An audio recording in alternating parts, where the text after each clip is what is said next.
हाँ बेटा, last class में हम लोग जो है न्यूक्लियोफिलिक सब्स्टिट्यूशन रिएक्शन और कुछ केसेस में एलिमिनेशन रिएक्शन हम पढ़ रहे थे एल्काइल हैलाइड का।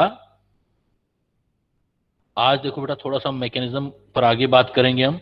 तो मैं आपको यहाँ पहले न्यूक्लियोफिलिक सब्स्टिट्यूशन का डिटेल लेता हूं मैं यहाँ पर। देखो, पहले जनरली बात करते हैं अपने न्यूक्लियोफिलिक सब्स्टिट्यूशन। पिछली बार हमने देखा था क्या होता है, अब देखें कैसे होता है न्यूक्लियोफिलिक सब्स्टिट्यूशन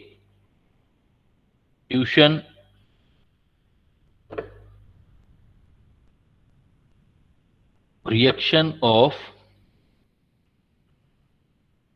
एल्काइल हैलाइड पढ़ने जा रहे हैं बेटा। सबसे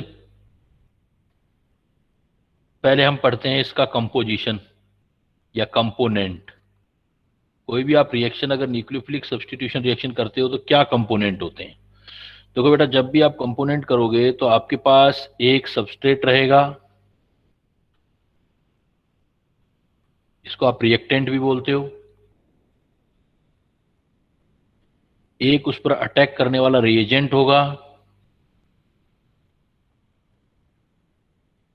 रिएजेंट अटैक करके बीच में कुछ स्पीसीज बनेंगी तो उसको इंटरमीडिएट बोलते हो आप, इंटरमीडिएट बन सकते हैं बीच में। और फाइनली आपके पास एक प्रोडक्ट बनेगा,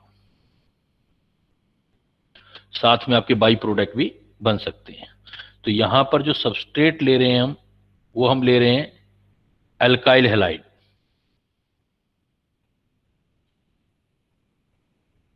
मतलब कोई कार्बन के साथ हैलोजन जो अटैच है वो सबस्ट्रेट ले रहे हैं। लास्ट क्लास में आपने देखा रिएजेंट यहां पर जो भी लोगे वो जो होगा न्यूक्लियोफाइल प्रोवाइडर होगा। पिछली क्लास में हमने देखा न्यूक्लियोफाइल प्रोवाइडर, न्यूक्लियोफाइल प्रोवाइडर होगा। तो जो रिएजेंट जो होता है वो न्यूक्लियोफाइल प्रोवाइडर होता है। ये कल हम नेक्स्ट पिछली क्लास में हमने देखा, तो वन बाय वन पार्ट लेते हैं। देखो, रिएजेंट एज न्यूक्लियोफाइल प्रोवाइडर या डायरेक्ट न्यूक्लियोफाइल भी हो सकता है। अब यहां पर सबसे पहला पॉइंट आता है कि मोस्ट ऑफ केसेस में, ये आपके काम की बात है, अगर आप मोस्ट ऑफ केसेस में देखेंगे, in most of cases generally आपने देखना है, इन मोस्ट ऑफ केसेस अगर आप पीरियोडिक टेबल में लेफ्ट टू राइट जाते हो, लेफ्ट टू राइट अगर आप जाओगे, लेफ्ट टू राइट जाओगे तो बेसिक कैरेक्टर बढ़ेगा, मतलब बेसिसिटी बढ़ेगी। इसलिए हम कहते हैं न्यूक्लियोफिलिसिटी भी जो कैरेक्टर होता है वो बढ़ेगा आपका मोस्ट ऑफ केसेस में। जैसे मान लो लेफ्ट टू राइट जाओगे तो बेसिक कैरेक्टर कम होगा, sorry left to right basic character कम होता है, तो न्यूक्लियोफिलिसिटी भी जो होती है वो आपकी कम होती है, मतलब पैरेलल होते हैं बेसिसिटी। जैसे मैं एग्जांपल लेता हूं, जैसे आपसे एग्जांपल लूं CH3 नेगेटिव, कार्बन वाला, नाइट्रोजन वाला, ऑक्सीजन वाला और फ्लोरीन वाला। अगर इधर देखोगे तो आप देखो, ये कार्बन पीरियोडिक टेबल में कार्बन के आगे नाइट्रोजन आएगा बेटा, नाइट्रोजन के आगे ऑक्सीजन, ऑक्सीजन के आगे फ्लोरीन। और इधर में एक तरह से मैं देख रहा हूं, इधर से इधर जा रहा हूं तो इलेक्ट्रोनेगेटिविटी बढ़ रही है, इलेक्ट्रोनेगेटिविटी बढ़ रही है तो इलेक्ट्रॉन देने का पावर कम होगा। इसलिए हम कहेंगे कि तो बेस्ट न्यूक्लियोफाइल है वो ऐसे चलेगा, न्यूक्लियोफिलिसिटी ऐसे जाएगी इस साइड में।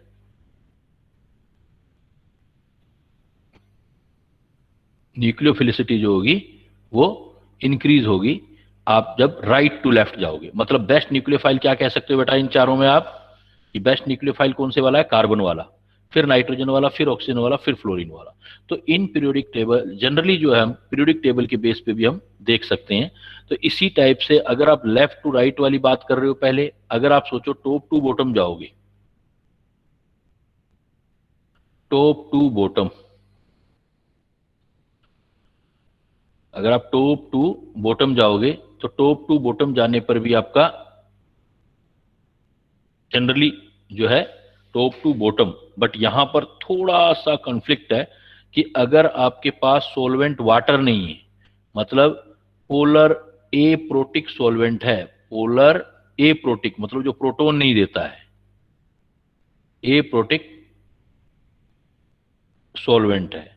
तो ऊपर से नीचे जब आप जाओगे, टॉप से टू बॉटम जाओगे, तो बेसिक कैरेक्टर कम होगा, तो आपका न्यूक्लियोफिलिसिटी भी कम होगा, मतलब पैरेलल है, फिर पैरेलल है। तो मोस्ट ऑफ केसेस में आप देख रहे हो कि बेसिसिटी पैरेलल रहती है न्यूक्लियोफिलिसिटी का। मतलब न्यूक्लियोफाइल देखना है तो बेसिक जैसा ही कैरेक्टर होगा। जैसे आपके पास देखो फ्लोराइड, क्लोराइड, ब्रोमाइड, आयोडाइड, मुझे न्यूक्लियोफिलिसिटी चेक करना बेटा, ऊपर से नीचे पीरियोडिक टेबल प्लेस जा रहा हूं, फ्लोराइड, क्लोराइड, ब्रोमाइड, बट यहां पर मुझे देखना पड़ेगा कि सॉल्वेंट क्या है। सॉल्वेंट मुझे ऐसा लेना पड़ेगा जो पोलैरिटी तो हो लेकिन प्रोटॉन नहीं हो, ए प्रोटिक मतलब एच पॉजिटिव उसके अंदर देने वाला नहीं होना चाहिए। एज, जैसे मैं लिखूंगा यहां पर, as in DMSO, dimethyl sulpho oxide.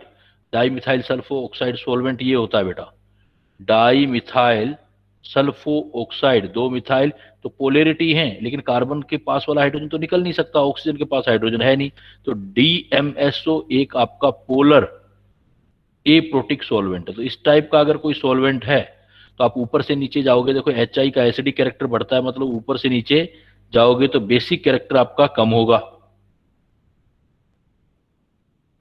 Basic कम होगा तो न्यूक्लियोफिलिसिटी भी कम होगी। तो आपका मतलब, मेरा कहने का मतलब यह है, अगर आपसे ये पूछा जाए इन DMSO मतलब di methyl sulpho oxide solvent among halide ion, among halide ion which is best nucleophile, which is best nucleophile, तो क्या आंसर दोगे? देखो बेटा बताओ क्या आंसर देंगे आप? फ्लोराइड, क्लोराइड, ब्रोमाइड, लेकिन DMSO में, डाई मिथाइल सल्फो ऑक्साइड में, ये देखो मैंने बताया आपको top to bottom, fluoride, chloride, bromide, iodide, ऊपर से नीचे जा रहे हो तो बेसिक कैरेक्टर कम हो रहा है, न्यूक्लियोफिलिसिटी कम हो रही है। तो DMSO में बेस्ट आपका न्यूक्लियोफाइल क्या होगा? Among halide. क्या आंसर देंगे बेटा?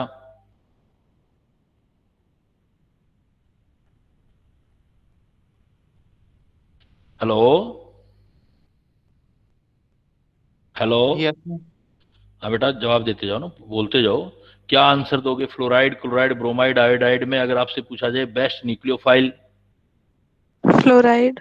फ्लोराइड देंगे बेटा, फ्लोराइड, क्योंकि यहाँ ऑर्डर DMSO देख करके आप बताएंगे कि फ्लोराइड सबसे बेस्ट है DMSO में, वाटर में नहीं। वाटर पोलर प्रोटिक सॉल्वेंट है, वाटर के अंदर केसेस जो होते हैं न्यूक्लियोफिलिसिटी बेसिसिटी के पैरेलल नहीं रहती है।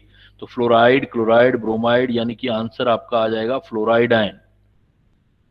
तो बहुत कुछ है बेटा समझने के लिए। तो जनरली आप अगर कुछ, अगर उसने आपको सॉल्वेंट वोल्वेंट नहीं दे रखा है तो जनरली आपने जैसे ये केस दे रखे हैं तो यूज करने आपने। लेकिन ऐसे कौन से केसेस हैं जिन केसेस के अंदर आप बेसिसिटी को न्यूक्लियोफिलिसिटी के अपोजिट लोगे, मतलब आप जो न्यूक्लियोफाइल की बात करने जा रहे हो वो बेसिसिटी के अपोजिट किस में होगा? तो नॉट इन फॉलोइंग केसेस। अगर ऐसा सीन देख लो कोई आप, इन following cases basis nucleophilicity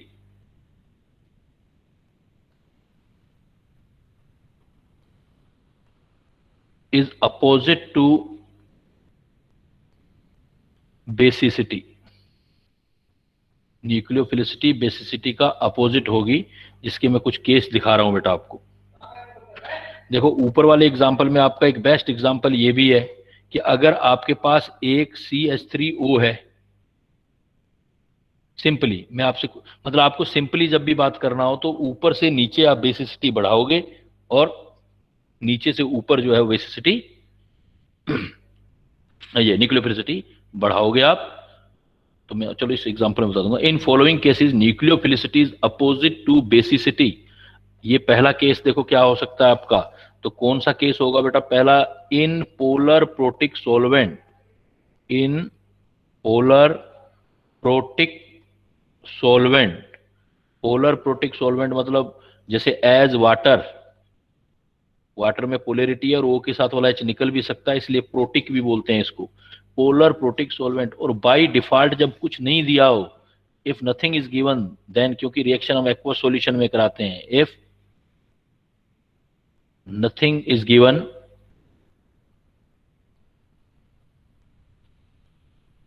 then consider water as solvent. आपको वाटर लेके ही सोल्व करना है। तो इस केसेस में पोलर प्रोटिक सॉल्वेंट यानी कि वाटर के केसेस में अगर आप देखोगे तो न्यूक्लियोफिलिसिटी बेसिसिटी का अपोजिट होगी। जैसे अब यही केस आ जाए, हैलाइड, फ्लोराइड, क्लोराइड, ब्रोमाइड और आयोडाइड, और आपसे पूछा जाए कुछ भी नहीं दिया हुआ, कोई सॉल्वेंट नहीं दिया हुआ, तो क्या कंसिडर करोगे बेटा? कुछ नहीं दिया हुआ तो क्या कंसिडर करना है अपने आप? आपको देखो मैं लिख रहा हूं क्योंकि ऑर्गेनिक में बहुत वाटर को बाय डिफॉल्ट लेके चलना है आपने। तो फ्लोराइड, क्लोराइड, ब्रोमाइड में बेसिसिटी और न्यूक्लियोफिलिसिटी अपोजिट होगी। तो इसमें क्या होगा? सबसे स्ट्रॉन्ग एसिड कौन सा होगा? HF, HCl, HBr, HI में सबसे स्ट्रॉन्ग एसिड HI होता है ना। अगर स्ट्रॉन्ग एसिड है तो वीक बेस हो जाएगा। इसका मतलब ऊपर से नीचे आप कह सकते हो कि बेसिसिटी क्या हो रही है? अभी ऊपर भी लिखवाया मैंने, बेसिसिटी डिक्रीज हो रही है। बट आप बिकॉज कोई नहीं दे रखा है या वाटर पोलर प्रोटिक सॉल्वेंट दे रखा है तो बेसिसिटी और न्यूक्लियोफिलिसिटी अपोजिट है, तो बेसिसिटी डिक्रीज लोगे और न्यूक्लियोफिलिसिटी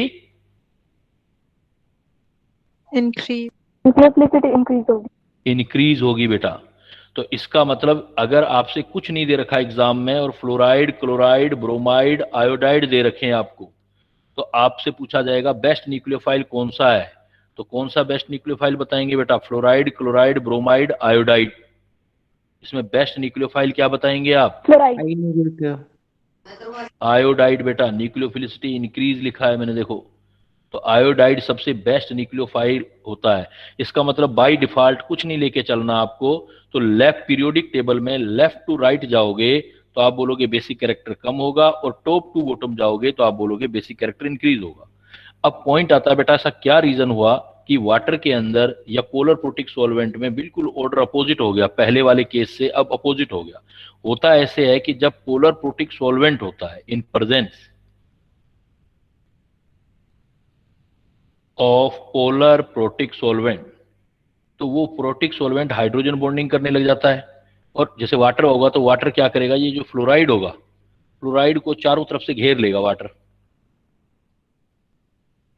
और इसको मोस्ट हाइड्रेटेड कर देगा, चलने नहीं देगा इसको। जहां पहुंचना है वहां पहुंचने नहीं देगा बेटा। मोस्ट हाइड्रेटेड देगा तो मोबिलिटी इसकी डाउन हो जाएगी। लेकिन जो बड़े साइज का होगा, बिकॉज चार्ज डेंसिटी ज्यादा है, इसके साथ वाटर ज्यादा अटैच नहीं होगा, ये आपका लेस हाइड्रेटेड होगा। लेस हाइड्रेटेड होगा तो इसकी मोबिलिटी ज्यादा हो जाएगी। मोबिलिटी का मतलब मूव करके ये चला जाएगा, कार्बन जहां पर अटैक करना है वहां चला जाएगा, और आयोडाइड आपका जो होगा बेस्ट न्यूक्लियोफाइल होगा। तो मैंने आपको दोनों तरीके से याद कराने का ट्राई किया है कि न्यूक्लियोफिलिसिटी अपोजिट होती है बेसिसिटी से। कौन से केसेस में? Polar protic, polar protic. और इसके लिए आप डायरेक्ट याद रख सकते हो कि जब आप किसी ग्रुप में ऊपर से नीचे जाओगे तो बेसिसिटी तो डाउन होगी लेकिन न्यूक्लियोफिलिसिटी इंक्रीज होगी। किसके अंदर? एज डिफॉल्ट कुछ नहीं दिया हुआ है तब भी यही लोगे, नहीं तो हम लेके ही चलेंगे वाटर के केसेस में। सिमिलरली सपोज मैं आपसे एक एग्जांपल पूछता हूं कि सपोज आपके पास है CH3O नेगेटिव और CH3S, मतलब एक जगह तो ऑक्सीजन रखा हुआ है और एक जगह सल्फर रखा हुआ है, तो बताओ बेस्ट न्यूक्लियोफाइल कौन सा होगा? Sir CH3S negative. S negative, क्योंकि पीरियोडिक टेबल में नीचे की साइड है ना, देखो ऑक्सीजन से नीचे सल्फर है, तो ऊपर से नीचे बाय डिफॉल्ट वाटर लेके ही कंसीडर करना है। तो सल्फर जो होगा, जो सल्फर वाला है, वो आपका बेस्ट न्यूक्लियोफाइल होगा, लेकिन नॉट गुड बेस। लेकिन बेस बढ़िया नहीं होगा क्योंकि बेसिसिटी डाउन हो रही है, देखो नॉट गुड बेस, या गुड की जगह बेटर वर्ड यूज करो। लेकिन CHO सल्फर के कंपैरिजन में क्या हो जाएगा? Best base. सर बेस हो जाएगा बेस्ट। बेस्ट अगर कंपैरिजन करना हो तो। वैसे तो न्यूक्लियोफाइल का काम तो दोनों ही कर सकते हैं, लेकिन ये पूछा जाए इन दोनों में बेस्ट न्यूक्लियोफाइल कौन सा है और बेस्ट बेस कौन सा है, तो क्या आंसर दोगे? कौन बेस्ट न्यूक्लियोफाइल, कौन best base? Sulphur, CH3S sulphur negative वाला बेस्ट न्यूक्लियोफाइल और बेस्ट बेस आ जाएगा ये। बट इसमें आप देखोगे तो बेसिसिटी और न्यूक्लियोफिलिसिटी अपोजिट जा रही हैं। ये दो एग्जांपल याद कर लेना, बाकी सब में तो पैरेलल चल पड़ेगा आपका। दूसरा केस कहां होता है जहां पर आपको ऐसी चीज देखने को मिलती है जहां बेसिसिटी और न्यूक्लियोफिलिसिटी अपोजिट है? वो होता है बेटा इफ स्टेरिक हिंड्रेंस। यस बेटा, if donor atom same, donor atom same, but हम क्या बोलते हैं, बल्कीनेस आर डिफरेंट। बल्कीनेस, इसको साइज, आप स्टेरिक हिंड्रेंस बोल सकते हो।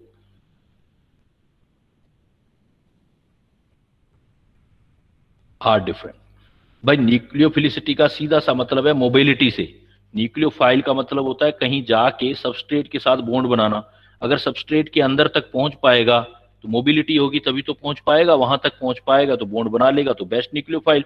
नहीं पहुंच पाएगा तो बेस्ट न्यूक्लियोफाइल नहीं है बेटा।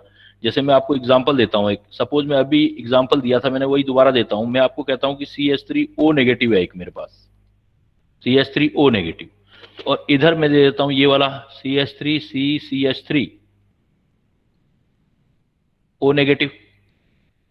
तो अब देखो बल्कीनेस किसमें ज्यादा है? बल्कीनेस, बल्कि मतलब मोटा भारी कौन है? ये बल्कि है। वो डोनर एटम तो इसमें भी ओ नेगेटिव, इसमें भी ओ नेगेटिव। तो ऊपर से नीचे जाओगे तो बल्कीनेस, ऊपर से नीचे का मतलब पीरियोडिक टेबल नहीं है, मैं इन दोनों की बात कर रहा हूं। एक मेरे पास है मेथा ऑक्साइड आयन, और एक मेरे पास है बेटा टर्सरी ब्यूटा ऑक्साइड आयन। तो इसमें बल्की, जो बल्की होगा वो भारी होगा, तो बल्कीनेस इंक्रीज हो रही है। बल्कीनेस इंक्रीज हो रही है तो बताओ बेटा मोबाइलिटी कम होगी या बढ़ेगी?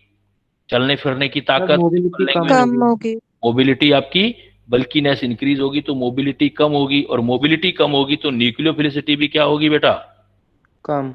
कम। न्यूक्लियोफिलिसिटी कम होगी। इसका मतलब CH3O नेगेटिव, अब इन दोनों में कंपैरिजन कर रहे हैं। CH3O नेगेटिव यहां पर बेस्ट न्यूक्लियोफाइल, और सी ये वाला जो है आपका ये poor nucleophile, best base. Poor nucleophile. अब यहां भी क्या होगा, बेसिक कैरेक्टर अपोजिट होगा। बेस की बात करेंगे तो जो पुअर न्यूक्लियोफाइल है वो आपका बेस्ट बेस हो गया, और यहां पर ये पुअर बेस हो गया। लेकिन ये जो न्यूक्लियोफिलिसिटी और बेसिसिटी है बेटा, दो ही जगह लेनी है आपने। ऐसी दो जगह कौन कौन सी बताइए, रिपीट कर दो जरा। इस जगह पे न्यूक्लियोफिलिसिटी और बेसिसिटी अपोजिट हैं।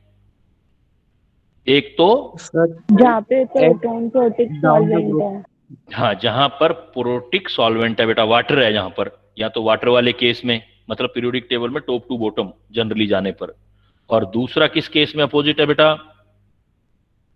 जहां पर स्टेरिक हिंड्रेंस। हिंड्रेंस है, जहां स्टेरिक हिंड्रेंस ज्यादा है। डोनर। हाँ, तो स्टेरिक डोनर एटम सेम होना चाहिए। स्टेरिक हिंड्रेंस मतलब एक पतला है एक भारी है, तो जो भारी होगा तो वो बेटर बेस होगा, और जो न्यूक्लियोफाइल पुअर होगा वो, और जो हल्का होगा वो तेज चलेगा, इसलिए वो बेस्ट न्यूक्लियोफाइल होगा।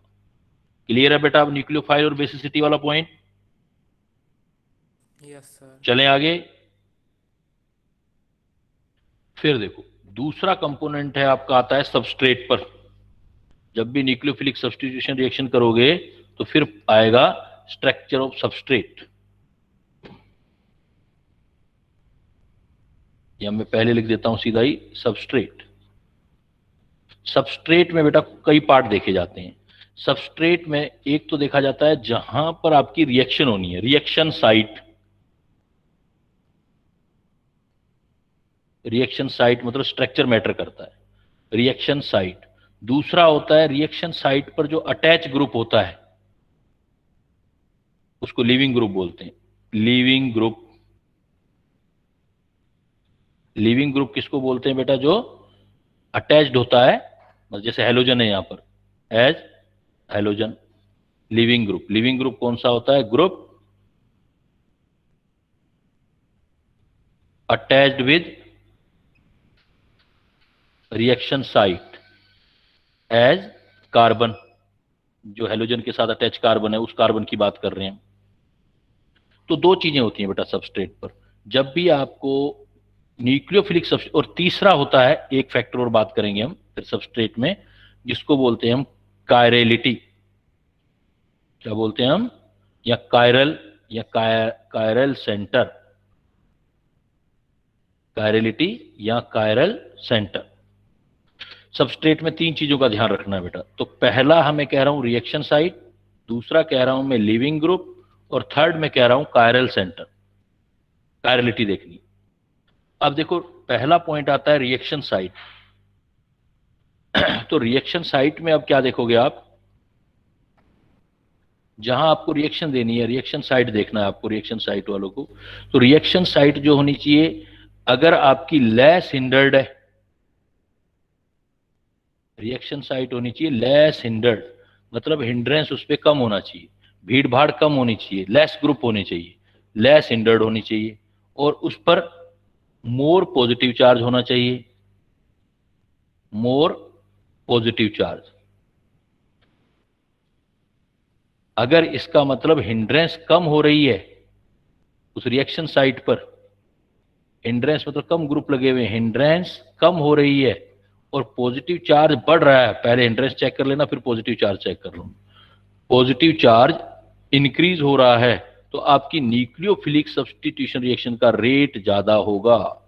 रेट ऑफ न्यूक्लियोफिलिक सब्स्टिट्यूशन को बोलेंगे SN, चाहे वो आइदर SN1 हो, अभी पढ़ाने जा रहा हूं थोड़ी देर में, 11th में कुछ बच्चों ने पढ़ा भी होगा, चाहे SN1 हो चाहे SN2 हो, किसी भी टाइप का हो, तो लेकिन rate of SN nucleophilic substitution reaction ज्यादा होगा। अगर रिएक्शन साइट पर हिंड्रेंस कम है और मोर पॉजिटिव चार्ज है, तो न्यूक्लियोफाइल इजीली अटैक कर सकता है उस पर, क्योंकि हिंड्रेंस कम होगी, क्योंकि इन दोनों कंडीशन ये किस में फेवर करती हैं, दोनों कंडीशन, लेस हिंड्रेंस भी मोर पॉजिटिव चार्ज, ये क्या करती हैं, इससे जो आपका न्यूक्लियोफाइल है, nucleophile can easily attack on reaction site. क्यों बेटा रिएक्शन साइट पे क्यों अटैक कर पाएगा न्यूक्लियोफाइल इजीली? तो देखो एक चीज क्या है, वहां पर हिंड्रेंस कम है, ग्रुप कम है, छोटे हैं, तो ये पहुंच जाएगा न्यूक्लियोफाइल वहां तक, और न्यूक्लियोफाइल इलेक्ट्रॉन रिच होता है, पॉजिटिव जो चार्ज होता है वो इलेक्ट्रॉन पुअर साइट होती है, इसलिए जल्दी अटैच हो जाएगा और न्यूक्लियोफिलिक सब्स्टिट्यूशन रिएक्शन आपका हो जाएगा। कैसे? जैसे देखो देखो बच्चा, मैं आपको एग्जांपल देता हूं कि एज एग्जांपल मैं आपसे ये पूछूं, एज एग्जांपल कि मेरे पास एक जो है वो CH3 CH2 Br है, एक ये है सबस्ट्रेट CH3 CH2 Br, और एक मेरे पास है CH3 C double bond O Br है। तो बताओ आपको मुझे देखना है SN रेट किसका ज्यादा होगा, which is more reactive, which is more reactive toward SN reaction, मतलब न्यूक्लियोफिलिक सब्स्टिट्यूशन रिएक्शन। तो सबसे पहले पॉइंट कौन सा, पहला पॉइंट कौन सा देखता हो बेटा आप, पहला पॉइंट कौन सा देखता हो, क्या देखना है आपको, Hindrance. हिंड्रेंस और पॉजिटिव चार्ज। तो देखो वो किस पर देखनी है वो हिंड्रेंस, इस कार्बन पर और इस कार्बन पर। अब इस कार्बन पर देखो कितने ग्रुप अटैच है, टोटल 4 ग्रुप अटैच हैं इस पर, बिकॉज इसको ओपन करके देखोगे तो अगर ऑर्गेनिक करोगे ना बड़ा मजा आएगा, अगर आप नॉलेज से करोगे और पूरा यूज करोगे, तो ये देखो इस पर कार्बन पर कितने बॉन्ड बन रहे हैं, टोटल कितने साइड में, 4. और इस वाले को देखो, दूसरे वाले को कितने साइड हैं, कितने साइड में बॉन्ड है, 3. 3 साइड। 3. तो इसका मतलब ये साइड जो हो गई ये कैसी हो गई,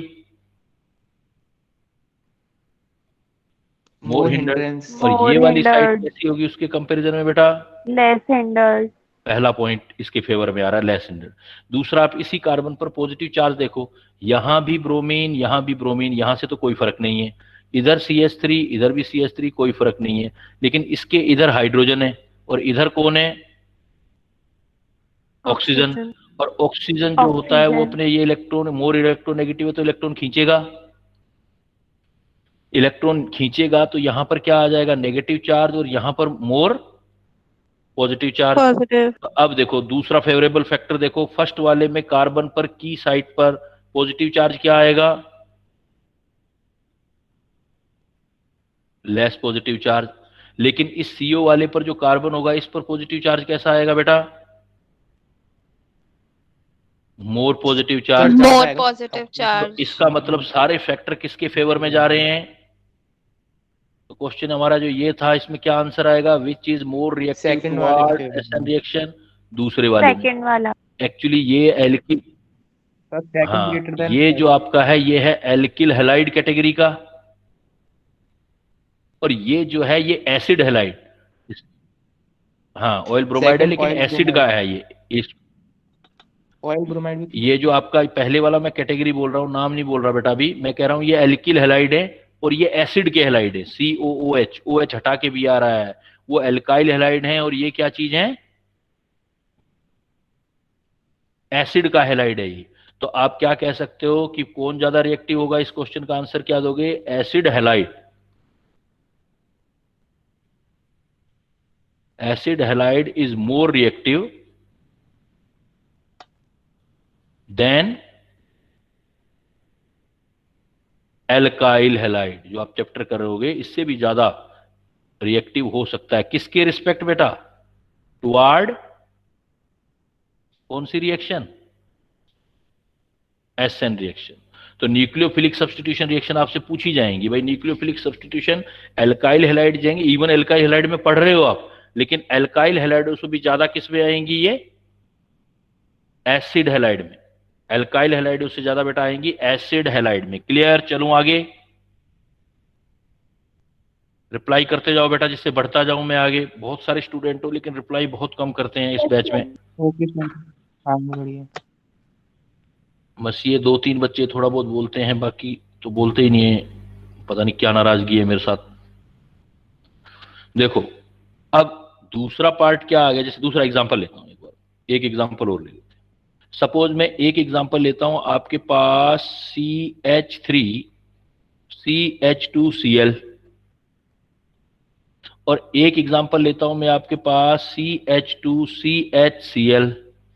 मुझे ये देखना है कि SN2 रिएक्शन कौन ज्यादा फेवरेबल है, SN2 रिएक्शन किस में, SN2 रिएक्शन किस में ज्यादा फेवरेबल है। तो मेरे पास अब एक चीज सोचो आप, अब सिर्फ स्टेरिक हिंड्रेंस से ही काम नहीं चलता, बहुत सारे फैक्टर और भी काम करते हैं। अब दोनों, वो तो दोनों अलग अलग फैमिली थी ऊपर वाली, अब दोनों फैमिली सेम है। देखो इसमें भी देखो ये रिएक्शन साइट है CH2 और ये रिएक्शन साइट है CHCl, है ना।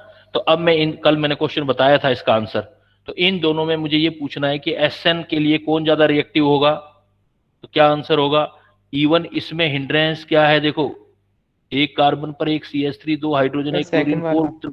सेकंड वाला। और सेकंड वाले में रीजन बता सकते हो बेटा, इवन इसमें जो है वो है हिंड्रेंस मोर, सर इसमें एस करेक्टर इसमें बहुत मोर ज्यादा हिंड्रेंस है, है, इसलिए इसमें देखोगे तो इलेक्ट्रोनेगेटिविटी आप लेस ज्यादा है। हिंड्रेंस है। लेकिन इसके अंदर देखो लेस हिंड्रेंस एक फैक्टर नहीं है ना, और फैक्टर भी देखने हैं। तो अब क्या होगा कि यहां तो CH3 है और यहां पर CH2 है, यहां पर CH2 है तो ये डबल बॉन्ड आ गया, ये सिंगल बॉन्ड आ गया, यहां पर डबल बॉन्डेड कार्बन के साथ लोन पेयर आ गए, तो लोन पेयर आ गए, तो इस कार्बन का हाइब्रिडाइजेशन जो है वो sp2 है और इसका हाइब्रिडाइजेशन sp3 है। तो जहां sp3 हाइब्रिडाइजेशन है, तो ये मैंने पिछली क्लास में बताया था, एक्चुअल में ये बोर्ड सिंगल दिखाई दे रहा है, ये सिंगल है नहीं, यहां पर क्या है, Partial double bond. Partial double bond. Double bond. Partial double double bond. Bond character है। तो इवन हिंड्रेंस तो लेस है लेकिन पार्शियली डबल बॉन्ड कैरेक्टर है, बिकॉज ये sp2 हाइब्रिडाइज है। यानी कि ऊपर वाला केस कब अप्लाई होगा, जो आपका लेस हिंड्रेंस वाला, जो मैंने मोर हिंड्रेंस वाला लिया था, तो मैंने आपको चलो याद तो करवाई वो चीज, लेकिन लेस और मोर हिंड्रेंस कब लेनी है, लेस हिंड्रेंस या मोर पॉजिटिव चार्ज किसके ऊपर, रिएक्शन साइट ध्यान रखना वो कौन सी होनी चाहिए, sp3 कार्बन में होना चाहिए, sp3 का। इवन ये भी sp2 कार्बन है लेकिन इसके साथ ऑक्सीजन आ गया था, sp3 कार्बन। तो इसलिए मैंने यहां ये पॉइंट नहीं लिखा, तो मैंने कहा कि दो दो जगह लिखेंगे कंफ्यूजन होगा। तो sp अलग अलग अलग कैटेगरी है, तब तो आप less hindrance, more positive charge ये सब देखेंगे। बट अगर कैटेगरी एक है तो आप अदर फैक्टर भी देखेंगे। Even less hindrance but sir less reactive। आ रहा हूं बेटा, लाइन पूरी करने दो। इवन लेस हिंड्रेंस है इसमें, इस वाले में, इसका नाम है vinyl chloride. Vinyl chloride even बेटा देखो, विनाइल क्लोराइड लेस हिंड्रेंस है, फिर भी लेस रिएक्टिव है टुवार्ड SN2। क्या टुवार्ड SN, क्या रीजन दोगे? Due to partial double bond character between carbon and chlorine. यहां पर single bond, even more hindrance है बट फिर भी, but Cl negative can easily remove, so more reactive toward SN। अब बोलो बेटा क्या पूछना चाहते थे?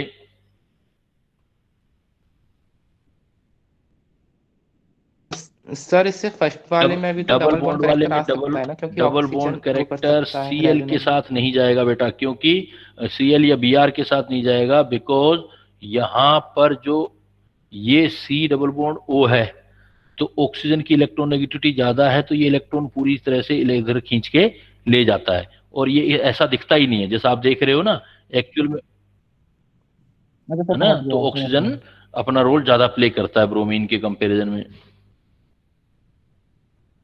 ठीक है बेटा, तो इसका मतलब जनरली हम क्या सर, मतलब ऑक्सीजन कार्बन से हैं, नेगेटिव चार्ज नहीं है। एक बार रिपीट करो बेटा। सर ऑक्सीजन इलेक्ट्रॉन हाँ, अपनी तरफ ज्यादा खींचने की पावर रखता है। वो एक्चुअली जो दिख रहा है वैसा होगा ही नहीं, वो जैसे ये भी जैसा दिख रहा है वो ऐसा नहीं है ना, ये CH2 आपको जैसा दिखाया जा रहा है वैसा है ही नहीं, ये तो ऐसा है। और वैसे ही वो COCl में ऑक्सीजन अपने नेगेटिव इलेक्ट्रॉन अपनी तरफ लेके जा रहा होता है, तो वहां पर ये पार्शियली नेगेटिव और पार्शियली पॉजिटिव चार्ज आया होता है। चलो बेटा, ये तो बात होगी कि एक फैक्टर हो गया कि भाई रिएक्शन साइट कैसी होनी चाहिए। तो इसका मतलब प्रेफर रिएक्शन साइट कैसी होनी चाहिए बेटा अमोंग एल्काइल हैलाइड। सो आपके नॉलेज क्लाउड के लिए, प्रेफर रिएक्शन साइट अमोंग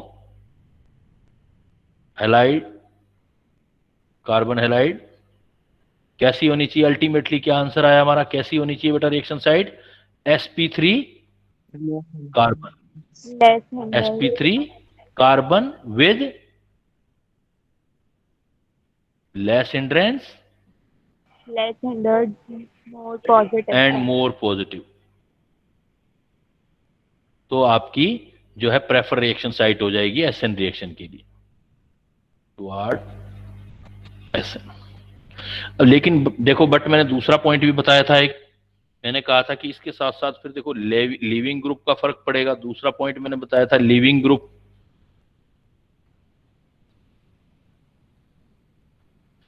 इसका भी फर्क पड़ेगा। अगर पहले वाली चीजें कॉमन है तो लिविंग ग्रुप की देख सकते हो आप। लिविंग ग्रुप में क्या होता है, इसमें होता है weaker the base better the leaving group.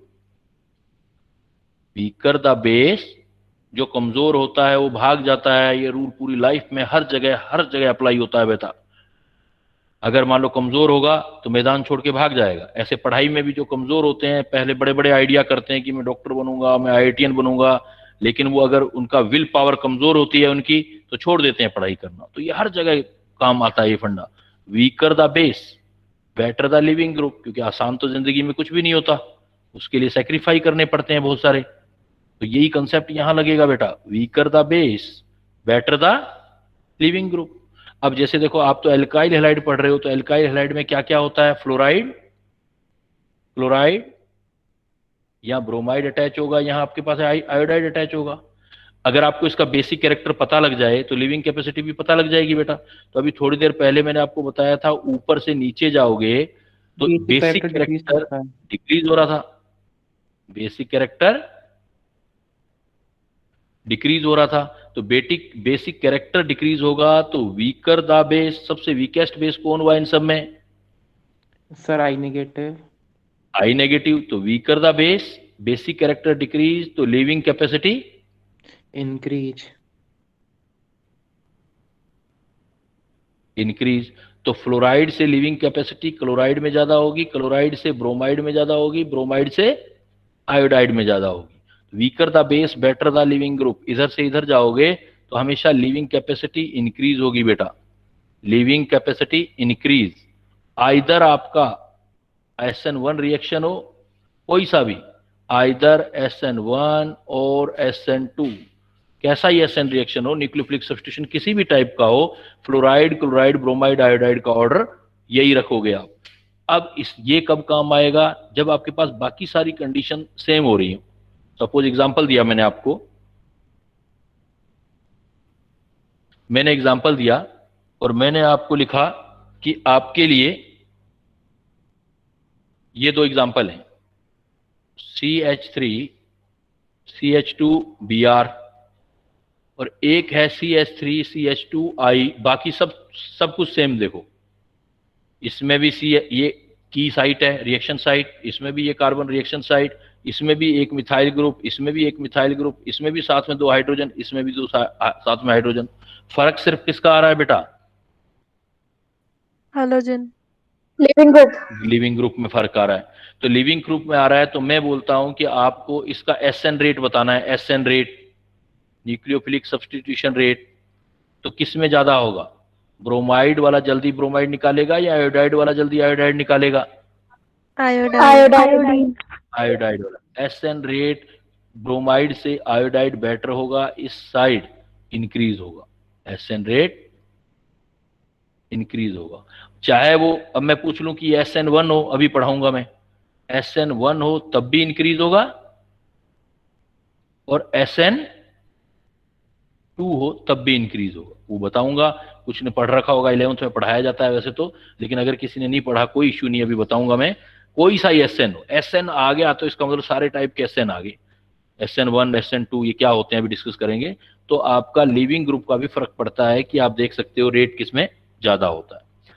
तो सबस्ट्रेट की स्ट्रक्चर अगर आप देखो तो सबस्ट्रेट में रिएक्शन साइट से डिसाइड कर सकते हो, लिविंग ग्रुप से डिसाइड कर सकते हो। और तीसरा बेटा एक और बताया था मैंने अभी, उसी में क्या बोला था, कायरल सेंटर।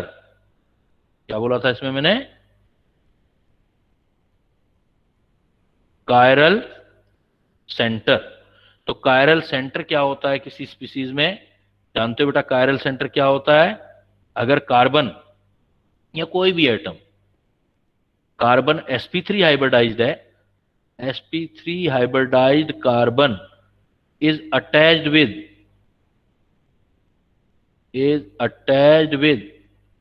sp3, जरूरी है sp3 मतलब tetrahedral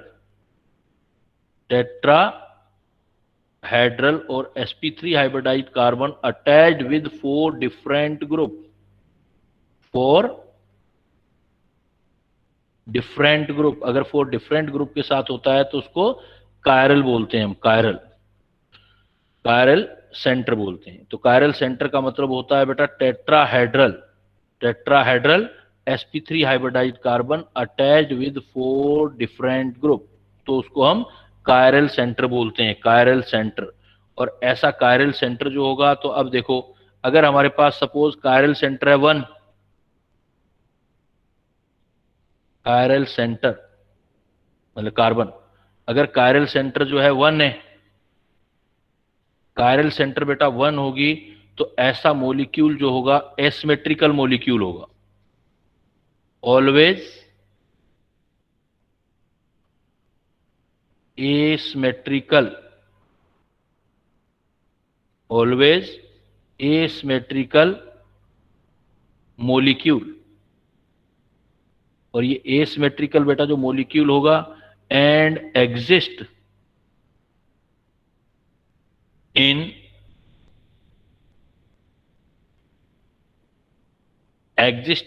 2 form.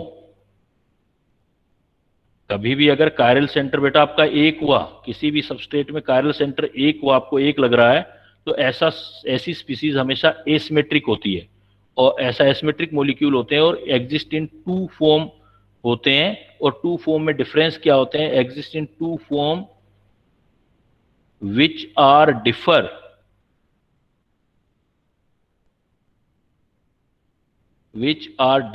in relative position of their group,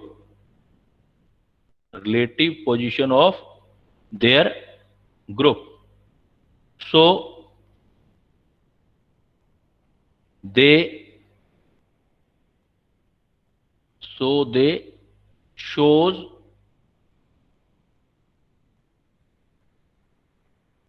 difference in optical property,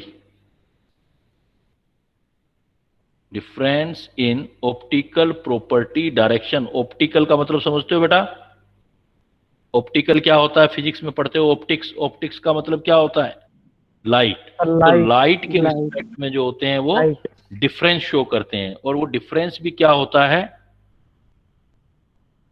वो डिफरेंस बेटा ये होता है कि एक लाइट को राइट साइड रोटेट कर देता है, तो ये जो टू फॉर्म होंगे, अब देखो ये टू फॉर्म है, ये टू फॉर्म देखने में कैसे लगेंगे? ये टू अरेंजमेंट, देखने में ये लिखेंगे mirror image of each other, which are mirror image of each other, और वो मिरर इमेज भी एक दूसरे पर, या इसको मैं थोड़ा सा और बड़ा कर दूं, दीज टू अरेंजमेंट, जो ये आपके two arrangement which are non superposable mirror image, ये वर्ड देखो आप, ज्यादा बेटर है, विच आर, एक वर्ड लिख रहा हूं देखो, non super imposable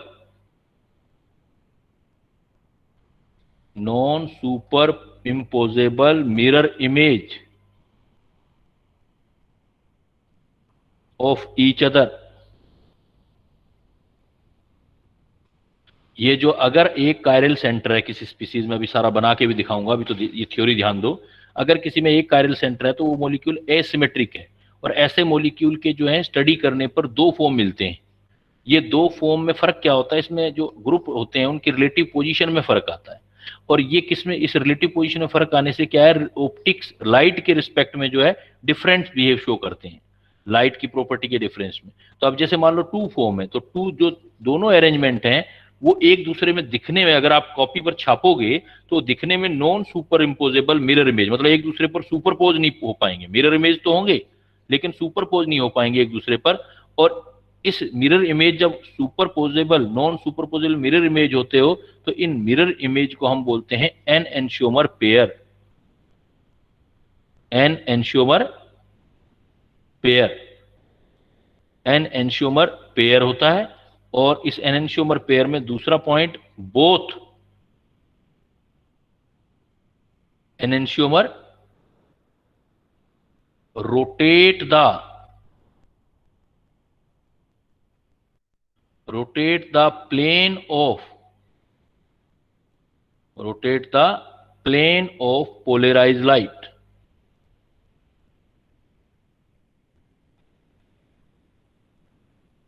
at equal angle बेटा इक्वल होता है, at equal angle but in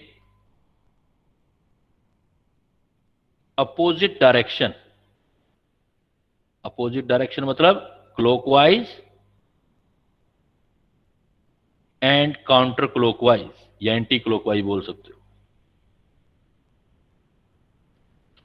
तो जो क्लॉकवाइज होता है उसको हम बोलते हैं D form, extra rotatory form. Clockwise को हम बोलते हैं D form, extra rotatory, full form होती है डेक्स्ट्रा रोटेटरी पॉजिटिव। और जो काउंटर क्लॉकवाइज होता है उसको बोलते हैं एल फॉर्म। एल फॉर्म का मतलब होता है लीवो रोटेटरी। तो दोनों में से एक डेक्स्ट्रो रोटेटरी होगा, एक लीवो रोटेटरी होगा। तो देखो क्या सीन है, ये सारी बात वो क्या कहना चाहता है, इसको देखो डायग्रामेटिकली समझाता हूं। और जो ये इस टाइप से होते हैं, दो एनेंशियोमर पेयर हैं, मतलब जो एनंशियोमर पेयर है उसके बोथ एनंशियोमर हैं, ये बोथ के बोथ एनंशियोमर लाइट के रिस्पेक्ट में बिहेव दिखा रहे हैं, इसलिए इनको ऑप्टिकल एक्टिव आइसोमर बोलते हैं। ऑप्टिक्स के रिस्पेक्ट एक्टिव हैं, बोथ ऑप्टिकल एक्टिव आइसोमर। देखो बेटा जरा इस सारी कहानी का फॉर्म देखो। सपोज हम एक एग्जांपल लेते हैं बेटा, जैसे एग्जांपल लेते हैं स्मॉलेस्ट एल्केन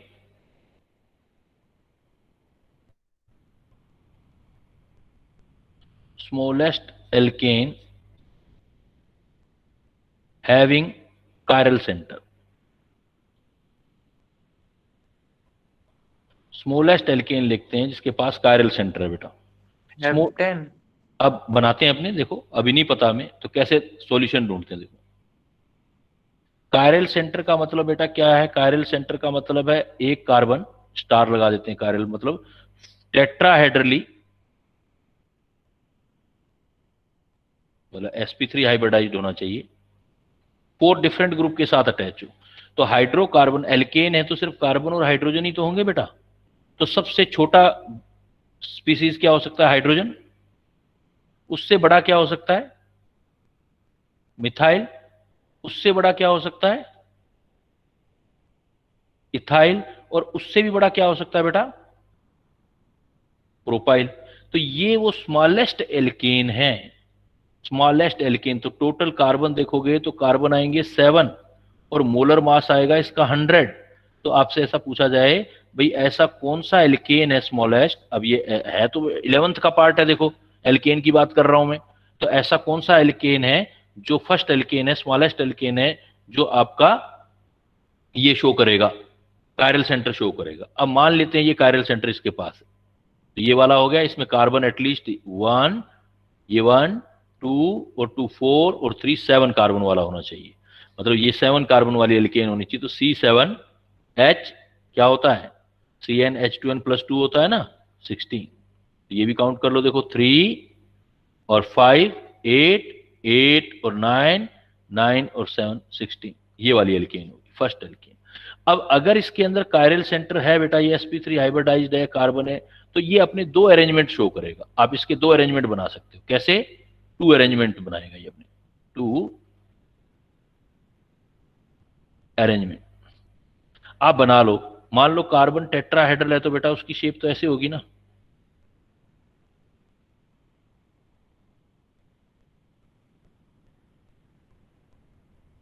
ये 4 ग्रुप हैं, 2 प्लेन के अंदर हैं, एक डैश डैश का मतलब बिलो, एक ये डैश इसका मतलब है अबो। आप कहीं भी 4 ग्रुप अटैच कर दो एक बार बेटा, ये H कहीं भी अटैच कर दो, कोई जहां मर्जी एक बार जहां मन करता है वहां अटैच कर दो। H C2H5, या यहाँ H लगा देते हैं, या CH3 लगा देते हैं, या C2H5 लगा देते हैं, ये C3H। एक अरेंजमेंट बेटा ये हो गया। और एक अरेंजमेंट बिल्कुल इसका मिरर इमेज बनाओ। सपोज यहां मिरर लगा होता बीच में, ये मिरर इमेज होता, मिरर लगा होता, ये कायरल सेंटर है, मिरर लगा होता तो मिरर में क्या चीज होती है आपकी? लेफ्ट राइट में दिखाई देती है बेटा, और राइट लेफ्ट में होती है। तो आपको ये CS सिर ऊपर ही होता है, टांगे नीचे ही होती हैं, लेकिन लेफ्ट राइट और राइट लेफ्ट होता है। तो CH3 ऊपर है तो ऊपर ही रहेगा, लेकिन ये C2H5 जो इधर दिखाई दे रहा है वो आपको इधर दिखाई देगा, और इधर आपको H दिखाई देगा, और H के साथ ये C3H7 दिखाई देगा। अब ये कायरल सेंटर था, sp3 हाइब्रिडाइज्ड कायरल सेंटर था आपका। तो sp3 कायरल सेंटर में अब एक काम करो आप, ये दोनों देखने में कैसे लग रहे हैं बेटा आपको? एक दूसरे का मिरर इमेज है। अब मिरर इमेज है तो उठा करके, सीधा सीधा उठा करके इसके ऊपर रख के देखो, तो उठा के ऊपर रख के देखोगे तो इसके H को के ऊपर तो इसका H नहीं आएगा ना, उठाना है मतलब, उठा घसीट के नहीं रखना। मतलब आप यूं भी कह सकते हो कि भाई इसको घसीट के रख दो, इधर से इधर भी रख दो, पर मैं आपको कह रहा हूं कि उठा के, ऐसे उठा के इसके ऊपर रखो। तो क्या ये एक दूसरे को, सारे ग्रुप एक जैसे ग्रुप एक दूसरे को कवर करेंगे बेटा, या नहीं करेंगे? No, sir. नहीं करेंगे। तो इसका मतलब ये दोनों मिरर इमेज तो हैं, लेकिन किस टाइप के मिरर इमेज हैं? Mirror image non non super super imposable, mirror image है बट नॉन सुपर इम्पोजेबल, इसलिए हम इन दोनों का रिश्ता क्या कहलाएगा आपस में, mirror image non super imposable है तो इनके आपस के रिलेशन को क्या बोलोगे, ये क्या चीज है आपस में, एन एनएंशियोमर है। ये हमारे पास एनएंशियोमर पेयर है और इसमें हर एक के पास कायरल सेंटर है, दोनों ऑप्टिकल एक्टिव होंगे, एक लाइट को राइट साइड घुमाएगा एक लेफ्ट, ये हमें प्रिंट होने से पता नहीं लगेगा लेकिन ये क्लियर कट कह सकते हैं एक डेक्स्ट्रो रोटेटरी फॉर्म होगा और एक लीवो रोटेटरी फॉर्म होगा इन दोनों। अगर आप बाई व्यू देखना चाहते हैं कि ये कंपाउंड सेम है या नहीं है, एक काम करो बेटा, आप दोनों में ही क्या करो, साइकिल में चलो लेकिन साइकिल की डायरेक्शन सेम रखो। सपोज आप यहां से देखो इधर, अब ध्यान देना मेरी बात पर, सपोज आपने ये CS3 लिया, CS3 से आगे चले ऐसे साइकिल में घूमते गए तो आगे कौन सा ग्रुप आया बेटा, कंटिन्यूअस C2H5, इथाइल। इथाइल। उससे आगे चले तो कौन सा ग्रुप आया आपका, प्रोपाइल।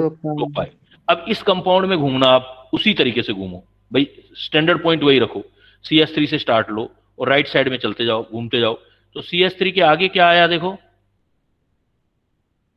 हाइड्रोजन। अगर हाइड्रोजन को भूल भी जाओ आप और आगे चलो भाई, हाइड्रोजन तो पीछे की साइड है ना आपका, हुए आगे क्या आया है देखो, आगे की साइड, ये तो आगे की साइड है ना, प्रोपाइल। फिर क्या आया देखो, इथाइल। तो क्या इसमें और इसमें सीक्वेंस सेम आया दोनों, सभी ग्रुप का, एक जैसे ग्रुप का दोनों पॉइंट में, इसमें CS3 के बाद आया C2H5, इसमें CS3 के बाद आया C3H7, H को छोड़ भी दें तो इसका मतलब ये दोनों वास्तव में कंपाउंड डिफरेंट है, दोनों लाइट को जो है अलग अलग डायरेक्शन में घुमाते हैं, इसलिए इनको हम दोनों को बोलेंगे ऑप्टिकल आइसोमर है और ऑप्टिकल एक्टिव है, बोथ ऑप्टिकल एक्टिव है, optical isomer but optical active. तो आपके पास जो सबस्ट्रेट हो सकता है वो कायरल हो सकता है, उसमें एक कार्बन है तो पक्का ही है कि वो कायरल है तो या वो डी फॉर्म होगा या एल फॉर्म होगा, या तो डेक्स्ट्रो रोटेटरी फॉर्म होगा या फिर आपका लीवो रोटेटरी फॉर्म होगा। तो ये वाला अगर कंपाउंड आ जाए इस टाइप से तो इसका मतलब ये इस दो फॉर्म में एग्जिस्ट कर रहा है, उनको आपस में बोलेंगे एनेंशियोमर पेयर। अब अगर मान लेते हैं हमारे पास दो से एक कार्बन से ज्यादा कायरल सेंटर आ जाएं तो क्या होगा,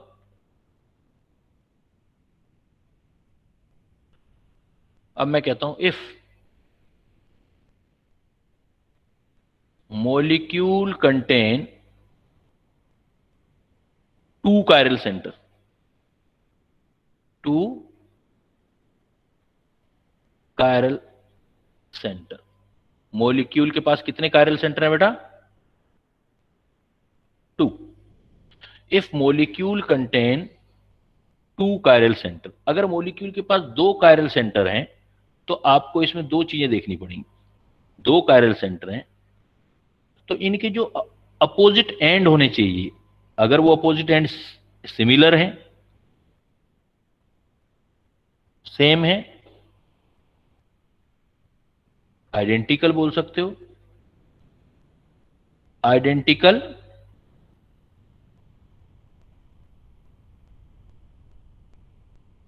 both and identical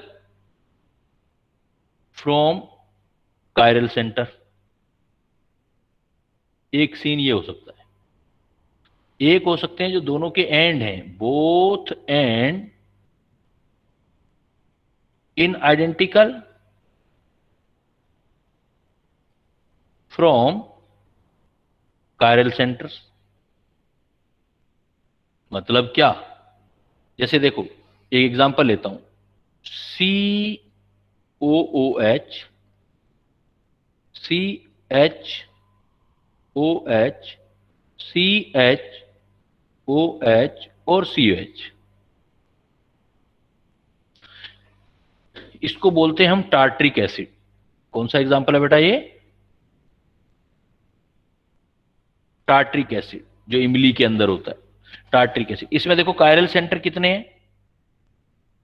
chiral centre आपको दिखाई दे रहे हैं, ये देखो ये 4 डिफरेंट ग्रुप से अटैच है, ये भी 4 डिफरेंट ग्रुप से अटैच है, और यहां पर कायरल सेंटर खत्म हो रहे हैं यहां, और कायरल सेंटर के दोनों साइड देखो कैसे ग्रुप आ रहे हैं, सेम। तो इस टाइप का मॉलिक्यूल हो, मतलब both and identical from chiral centre. एक मैं एग्जांपल ले रहा हूं इस टाइप का, CH3 CHBr CHBr CH2 CH3। इसमें भी देखो बेटा कायरल सेंटर कितने हैं, दोनों साइड में देखो कायरल। इसमें देखो ये कायरल सेंटर 4 डिफरेंट ग्रुप के साथ अटैच, क्योंकि एक H है, एक Br है, CH3 है, कुछ और। ये भी देखो कायरल सेंटर है बेटा, HBr, तो 2 ही है ना, 3 नहीं है बेटा, 2 हैं। और देखो और कोई तो नहीं है, क्योंकि इस कार्बन में तो दोनों हाइड्रोजन आ गए। तो CH3 CH 2 कायरल सेंटर, और कायरल सेंटर यहां पर खत्म हो रहे हैं दोनों साइड में।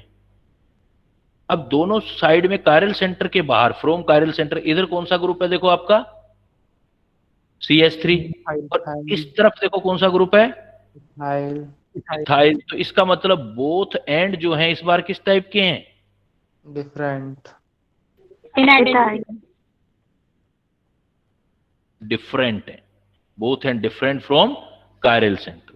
अगर बोथ एंड डिफरेंट हैं और बोथ एंड सेम है, दोनों के अंदर क्या सिचुएशन होगा, जब आपका बोथ एंड सेम आ जाए बेटा, तो अरेंजमेंट बनाओ, पॉसिबल अरेंजमेंट।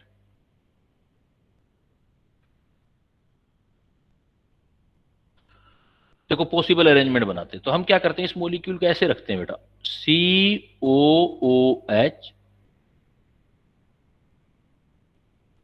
COOH, एक कायरल सेंटर यहां बनाते हैं कार्बन, और एक कायरल सेंटर बेटा यहां बनाते हैं। अब अरेंजमेंट क्या कर सकते हो, ये दोनों OH एक ही साइड में दिखा सकते हो बेटा, एक अरेंजमेंट तो ये बन गया, ये OH भी इधर और ये OH भी इधर। तो बाकी जगह क्या दिखा दोगे दूसरी साइड, H। एक अरेंजमेंट ये बनाया आपने भाई, पहले पॉसिबल जो अरेंजमेंट बना सकते हो बनाओ। दूसरा क्या बना सकते हो आप, स्केलेटन वही बनाया जैसा पहले बनाया था, COOH COOH, एक कायरल सेंटर ये रहा, एक कायरल सेंटर। हमें अरेंजमेंट बनाना है ना दूसरा, तो दूसरा कैसा अरेंजमेंट बना सकते हैं, सोच सकते हो बेटा, ऊपर वाले में दोनों OH सेम साइड रखे थे, एक डायगनली साइड रख कर देते हैं, देंगे। डायगनली रख देते हैं, ये बन गया बेटा, डायगनली रख दिया। अब इसको आपने HH भी मिला दिया, ये बना दिया। आपसे 2 अरेंजमेंट पॉसिबल थे, 2 बना दिए। अब हर एक अरेंजमेंट का मिरर इमेज बना के देखते हैं। अब आ जाओ वापस ऊपर वाले में। अब ऊपर वाले का बेटा मिरर इमेज बनाओ। मिरर इमेज बनाओगे तो ये देखो COOH, जो लेफ्ट चीज है वो राइट में चली जाएगी और राइट लेफ्ट में चला जाएगा।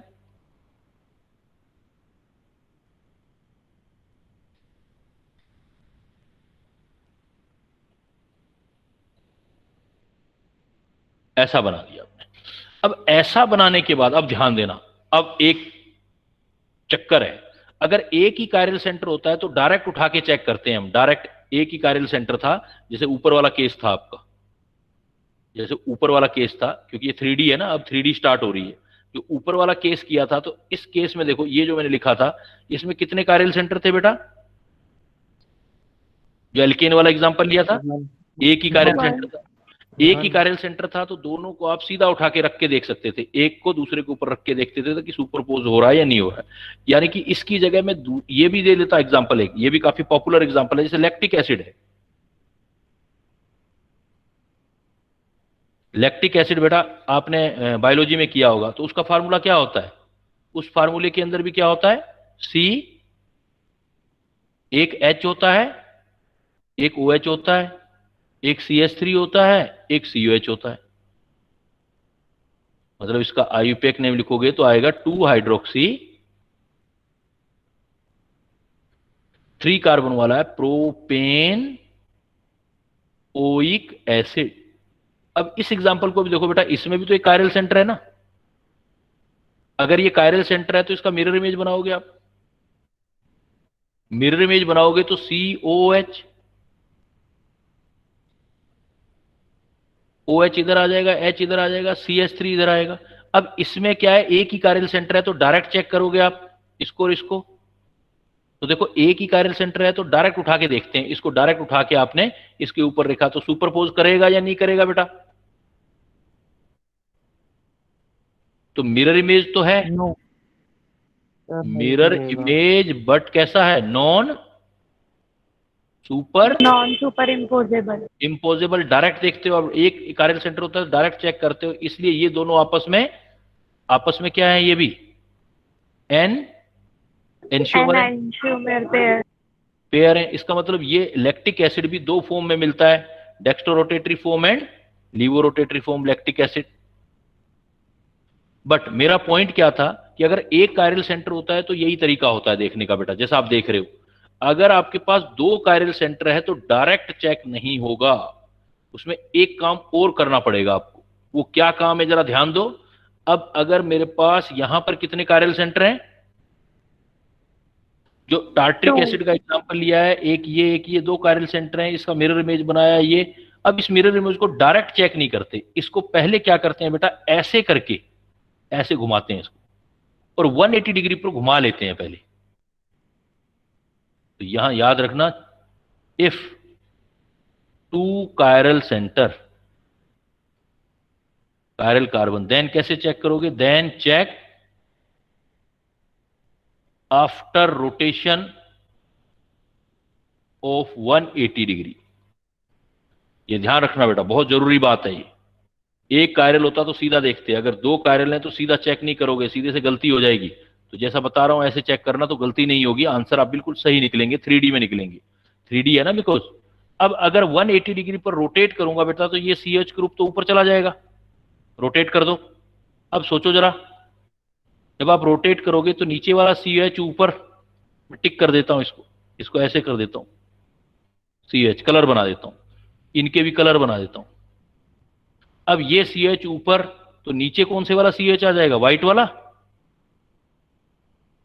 आपने 180 डिग्री पर घुमाया है तो जैसे ही ऊपर जाओगे तो ये येलो वाले H ऐसे घूम के ऐसे आ जाएंगे, और ये OH आपके व्हाइट वाले जब घुमाओगे, मतलब रोटेट कर रहे हो आप 180 डिग्री पर, वो इसके ऊपर ही स्क्रीन के ऊपर रोटेट कर रहे हो, जैसे घड़ी की सुई होती है, कंपास होता है, उसके डायरेक्शन में रोटेट करो। अब आप चेक करो बेटा, दो कायरल सेंटर हैं तो 180 डिग्री पर एक स्ट्रक्चर बना के दूसरी स्ट्रक्चर 180 पर रोटेट करके, स्ट्रक्चर चीज वही है लेकिन रोटेट करके चेक किया जाता है। अब आपको पता लगेगा, सही आंसर आएगा अब आपका। अब इस वाले को उठा के इस पर देखो, ये वाला है यही, लेकिन चेक अब करेंगे। तो अब उठा के देखो कि मिरर इमेज तो था, क्योंकि यही तो है, ये दोनों तो सेम है, मिरर इमेज तो था। लेकिन अब उठा के चेक करो तो मिरर इमेज सुपरपोजेबल हो रही है या नहीं हो रही, सुपर इम्पोजेबल। क्योंकि इस H ये इसके H पर आ जाएगी। तो मिरर इमेज कैसा आ रहा है आपकी बार, सुपर इम्पोजेबल। अगर मिरर इमेज सुपर इम्पोजेबल हो रहा है तो बेटा दोनों अलग नहीं है, डिफरेंट नहीं है, बोथ आर आइडेंटिकल मॉलिक्यूल है। वो हमें लग रहा है अलग है 3D में, बोथ आर आइडेंटिकल मॉलिक्यूल। तो देखने का तरीका है, इसका मतलब ये तीनों सेम मॉलिक्यूल ही हैं, आपको दिखने में अलग लग रहे हैं। अब क्या है कि आप ऐसे ही नीचे वाले अरेंजमेंट को चेक करो। अब ये वाला अरेंजमेंट चेक करो, देखो इसमें भी क्या करो, सबसे पहले मिरर, हाँ बोलो सर आपने से दो बार घुमाया है ना 180 डिग्री पे, एक बार एक्स एक्सिस के अलॉन्ग। एक बार तो मिरर इमेज बनाया उसका, इसका ये मिरर इमेज बनाया, ठीक है।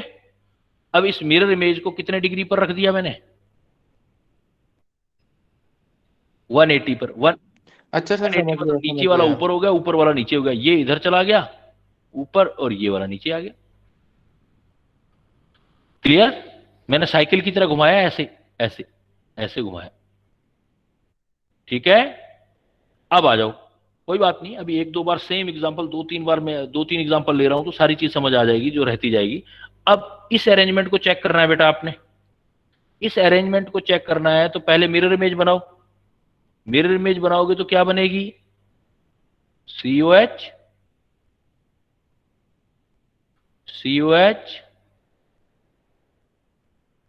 मिरर इमेज बनाओगे तो ये OH और ये H, इधर ये H और ये OH।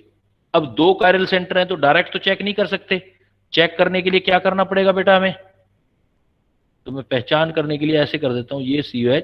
180 डिग्री पे घुमाना है। हाँ, तो अब मैं क्या कर रहा हूं, इस मॉलिक्यूल को ऐसे घुमा रहा हूं, इधर ले जा रहा हूं और इसको मैं ऐसे घुमा के नीचे ले रहा हूं। तो 180 डिग्री पर रोटेट कर दो बेटा, ऐसे रोटेट करोगे तो अब क्या बनेगा देखो, COH ऊपर और ये येलो वाला COH ऊपर हो गया ना, मतलब, और व्हाइट वाला COH नीचे आ गया। जैसे ही ऊपर घुमाया तो आपके ये OH, ये जो जैसे ही ऊपर जाएगा तो ये OH कहां जाएगा, इधर,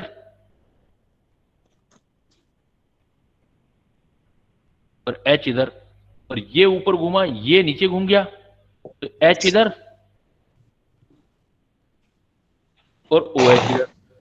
अब आप इन दोनों को घुमा के अब दोनों मिला के देखो, दोनों मिरर इमेज थे, दोनों मिरर इमेज थे, लेकिन सुपरपोज कर पाएंगे? नहीं कर पाएंगे, क्योंकि यहां तो H आ रहा है और यहां क्या आ रहा है, OH। तो मिरर इमेज बट कैसे आ गए, नॉन सुपर। इसका मतलब दोनों डिफरेंट कंपाउंड है, ये एनेंशियोमर पेयर है, आइडेंटिकल नहीं है। एनेंशियोमर पेयर है बेटा। तो सीधी सी बात ये हुई कि एक ही मॉलिक्यूल के डिफरेंट अरेंजमेंट बने, डिफरेंट अरेंजमेंट बने। तो ऊपर वाला अरेंजमेंट देखो बेटा, सिमेट्रिकल अरेंजमेंट बना था ये वाला। एक्चुअली जो ये अरेंजमेंट बना था, स्टार्टिंग में ही देख लेते हैं हम, तो ये हमें सिमेट्रिकल अरेंजमेंट था। ये सिमेट्रिकल अरेंजमेंट, दो कायरल सेंटर में ये सिमेट्रिकल अरेंजमेंट। और ये डायगोनली वाला कैसा अरेंजमेंट हो रहा है, ये हमारा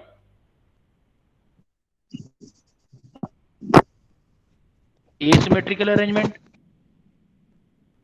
सिमेट्रिकल कैसे है ऊपर वाला, देखो ऊपर वाले मॉलिक्यूल में दो इक्वल पार्ट में मैं डिवाइड कर सकता हूं, देखो ऐसे,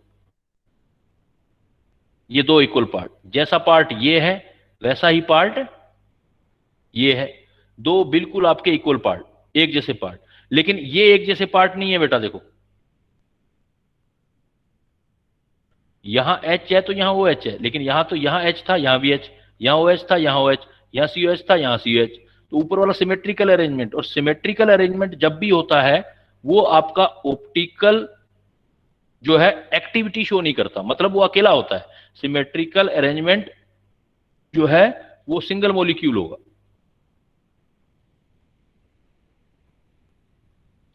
और जो एसिमेट्रिकल अरेंजमेंट है हमेशा किस में एग्जिस्ट करेगा, एनेंशियोमर पेयर, टू फॉर्म में, एनेंशियोमर पेयर में ये टू मॉलिक्यूल होंगे, टू मॉलिक्यूल होंगे। और जब भी एसिमेट्रिकल होंगे, टू मॉलिक्यूल होंगे, ये ऑप्टिकल एक्टिव आइसोमर होंगे। और इसी का वो अरेंजमेंट, ऑप्टिकल एक्टिव आइसोमर का जो सिमेट्रिकल अरेंजमेंट बना है बेटा, वो आपका ऑप्टिकल आइसोमर तो होगा लेकिन ऑप्टिकल एक्टिविटी शो नहीं करेगा, ऑप्टिकल इनएक्टिव आइसोमर होगा। तो टोटल आइसोमर कितने बने बेटा इस एग्जांपल में, देखो टार्ट्रिक एसिड में, ये जो ऑप्टिकल इनएक्टिव आइसोमर का एक नाम भी लेते हैं हम, मीजो, अलग से भी कराऊंगा अभी मैं, मीजो भी बोलते हैं इसको।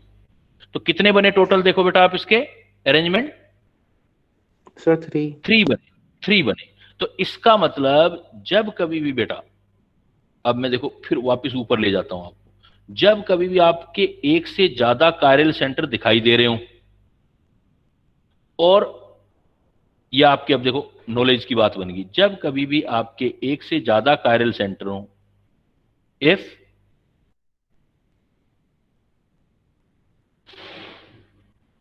molecule contain more than one chiral center but identical and from chiral center, जैसा अभी एग्जांपल देखा आपने, देन आप ये फार्मूला याद कर लो, जो आपका आइसोमर होगा वो होगा 2 n-1 प्लस 2 n-1/2 होंगे total isomer. Total optical isomer निकालोगे तो ये फार्मूला यूज करो, टोटल ऑप्टिकल आइसोमर, जिसमें से ये 2n-1 होंगे ये ऑप्टिकल एक्टिव होंगे, और जो ये वाला पार्ट होगा ये मीजो होंगे, ऑप्टिकल इनएक्टिव या मीजो होंगे। तो एक से ज्यादा कायरल सेंटर हो तो फिर एंड चेक करने हैं आपने। जैसे अभी ऊपर वाले एग्जांपल में निकालो, ऊपर वाले एग्जांपल में बेटा टार्ट्रिक एसिड वाले एग्जांपल पर यही चीज अप्लाई करो। देखो टार्ट्रिक एसिड में ये देखो एज एग्जांपल टार्ट्रिक एसिड वाला एग्जांपल लिया आपने, टार्ट्रिक एसिड के आइसोमर निकालने थे आपको। तो देखो कायरल सेंटर कितने थे हमारे पास, एन की वैल्यू कितनी थी 2। तो सोल्व कर देखो 2 - 1 प्लस 2 -1/2 ये मैंने गलत लिख दिया, एक फार्मूला ये आगे यूज करेंगे, ये लिखना है हमें।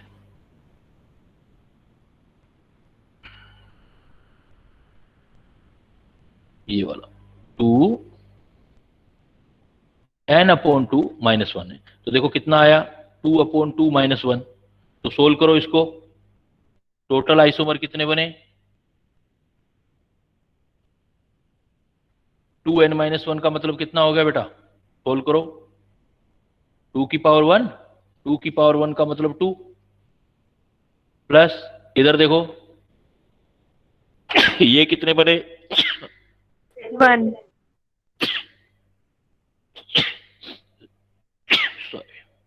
2 1 -1 2 1 -1 मतलब 2 का पावर 0। 2 का पावर जब 2 की पावर 0 होती है तो वैल्यू कितनी होती है मैथमेटिकली 1 तो ये आ गया 2 जो डी और एल फॉर्म थे, प्लस 2 की पावर 0 वाला आ गया 1, ये जो मीजो था। तो टोटल आइसोमर आपके आगे 3। समझ गए। अगर आपके पास कितने भी कायरल सेंटर हैं, अगर आपके पास कितने भी कायरल सेंटर हैं लेकिन एंड अनसिमेट्रिकल है, जैसे ये एग्जांपल, जैसे ये वाला, लेकिन एंड अनसिमेट्रिकल है, बोथ एंड आइडेंटिकल है, बोथ एंड डिफरेंट है, both and different from chiral centre, तो सीधा फार्मूला लगाओगे बेटा 2 का power n, all optical active isomer होंगे। तो इसमें निकालो देखो कितने आएंगे 2 का पावर 2, तो टोटल कितने बनेंगे 4 आइसोमर, सारे ऑप्टिकल एक्टिव होंगे। बना के देखना हो तो 2 अरेंजमेंट बना के देखना, मिरर इमेज बनाना 180 पर घुमा के देखते जाना, मिरर इमेज बनते जाएंगे।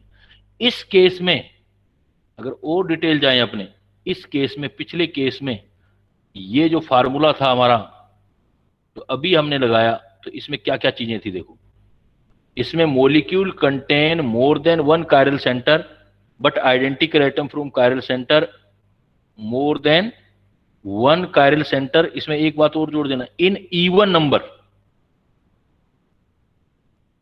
इवन का मतलब 2 4 6, जैसे अभी कैसा था हमारे पास कायरल में इवन नंबर था ना, इवन नंबर। एक बड़ा डिफिकल्ट केस आएगा, यही same case, if molecule contain odd number chiral carbon, if molecule contain odd number chiral carbon and identical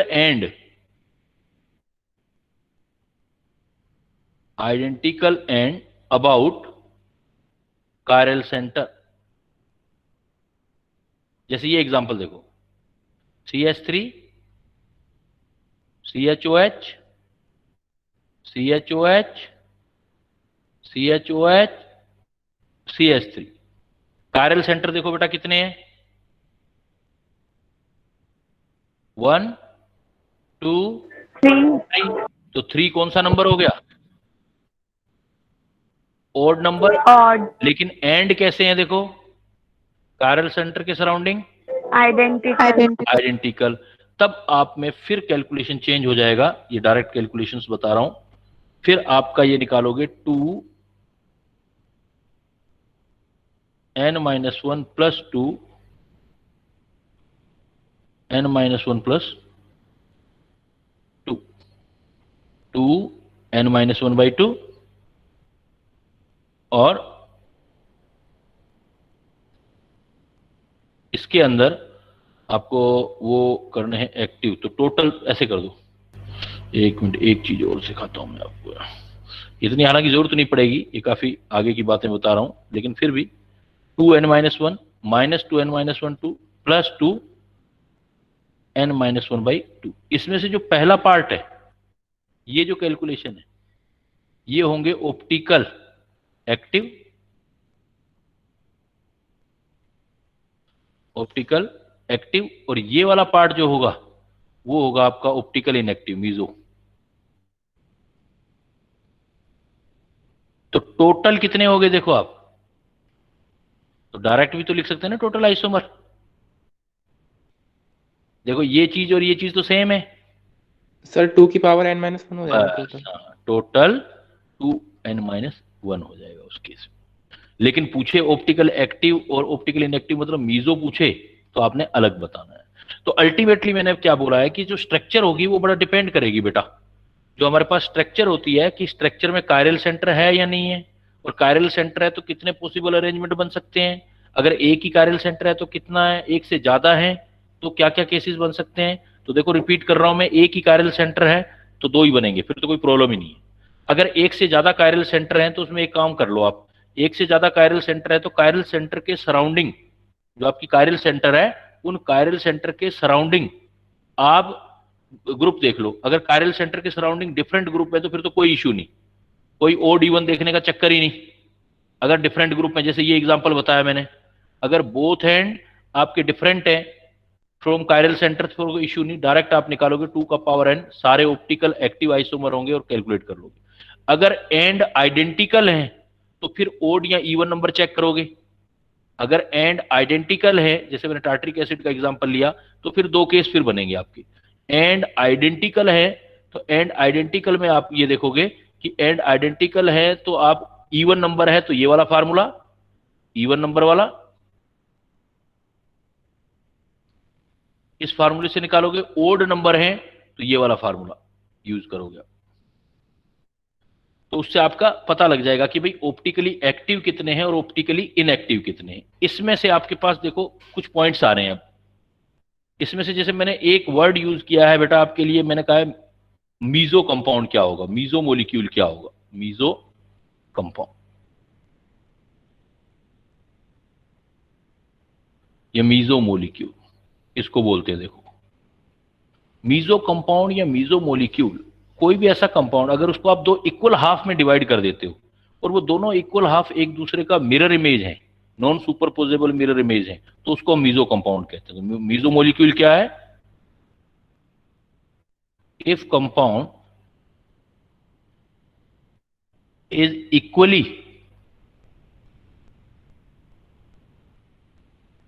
divide into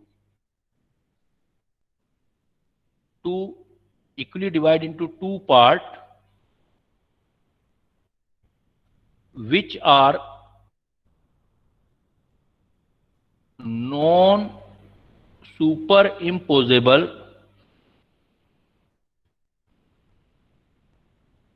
mirror image of each other. If compound is equally divided into 2 parts which are non superimposable mirror image of each other, तो उसको हम बोलते हैं meso. अब ये meso compound क्या होगा, इसमें क्या होगा कि इसमें जो होगी presence of plane of symmetry होगी, मतलब इक्वल हाफ में डिवाइड कर रहे हो तो प्लेन ऑफ सिमेट्री है, presence of plane of symmetry है। जब presence of plane of symmetry जब कभी भी आ जाती है तो वो ऑप्टिकल इनएक्टिव होता है। ये ऑप्टिकली मॉलिक्यूल जो होगा वो ऑप्टिकली इनएक्टिव होगा। ये optically inactive actually chiral centre तो है, फिर भी ऑप्टिकली इनएक्टिव क्यों है? ये optically inactive because optical activity of